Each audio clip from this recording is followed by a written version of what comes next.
Tá filmando. Lá em Itaúna. Lá em Itaúna. Lá em Itaúna, tinha um tio chamado Didi. Caçador nato. E o Didi era um caçador nato.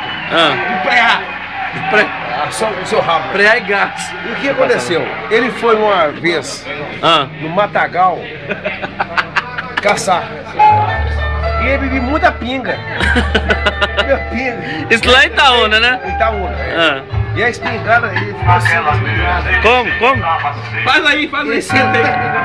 Ele dormia assim? Toma. Aí ele ia pegar o gatilho, ele morreu. E a onça comeu. Mas aí a onça comeu depois? Comeu antes. É a língua do Flávio, já da puta que faz daí. Não existe não. Não existe a onça, não. Ele pegou muito preá, pelado? Preazinho, tudo. Muito preá? Ih, periquitinho. Era aqui, olha lá, só lá. Opa! Mas enfim, aqui ó, deixa ele descansar em paz. Ele tinha um bigodão. Deixa ele morrer. Ele tinha um bigodão.